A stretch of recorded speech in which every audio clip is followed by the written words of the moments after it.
Corona పట్ల మధుమేహ వ్యాధిగ్రస్తులు అప్రమత్తంగా ఉండాలని బృందావనం హాస్పిటల్ అధినేత డాక్టర్ బిక్కిన శ్రీనివాస్ తెలిపారు. కాకినాడ నగరంలోని కాస్మో క్లబ్ సమావేశం హాల్లో regular medical practitioners association Kakinada జిల్లా సంఘం అధ్యక్షులు యనమదల శ్రీనివాస్ అధ్యక్షతన వైద్య విజ్ఞాన అవగాహన సదస్సు జరిగింది. ఈ సదస్సులో ముఖ్య అతిథిగా బృందావనం హాస్పిటల్ అధినేత డాక్టర్ బిక్కిన శ్రీనివాస్ పాల్గొని కరోనా వైరస్ పట్ల అందించవలసిన వైద్య సేవలను అలాగే మధుమేహం వ్యాధి పట్ల అవగాహన కల్పించారు. ఈ సందర్భంగా డాక్టర్ బిక్కిన శ్రీనివాస్ మీడియాతో మాట్లాడుతూ సదస్సు వివరాలను వెల్లడించారు. తమ బృందావనం హాస్పిటల్లో అందిస్తున్న ఆధునిక వైద్య సేవల వివరాలు ఆయన వివరించారు.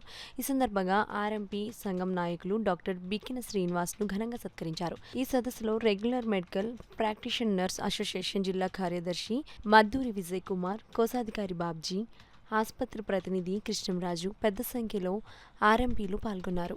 డాక్టర్ బిక్కిన శ్రీనివాస్ బృందావన్ హాస్పిటల్ నుంచి ఈరోజు హాస్పిటల్లో మనకి ఐసీ ఉందండి, ఎమర్జెన్సీ, ఈ ల్యాబొరేటరీ 24/7 ల్యాబొరేటరీ ఉంది, ఫార్మసీ అండ్ ఐపీ వార్డ్స్ ఉన్నాయి అనమాట. ఈ నార్మల్గా నేను జనరల్ ఫిజిషియన్ అండ్ డయాబెటాలజిస్ట్ అండి. ఈ చిన్నపిల్లల్లో వచ్చే ఈ టైప్ 1 డయాబెటీస్ కూడా మేము ఇక్కడ వైద్యం చేస్తాం.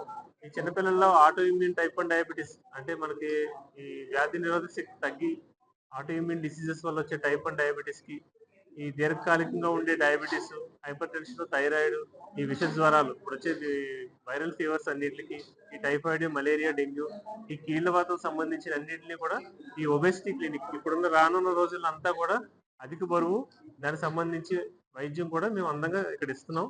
అండ్ అడల్ట్స్, ఈ పెద్ద వయసులో ఉన్నవాడు 60-65 సంవత్సరాల తర్వాత ఈ న్యూమోనియా కానీ, ఈ టీవీకి సంబంధించి కానీ వీటికి కూడా మేము ఇక్కడ వైద్యం చేస్తాం.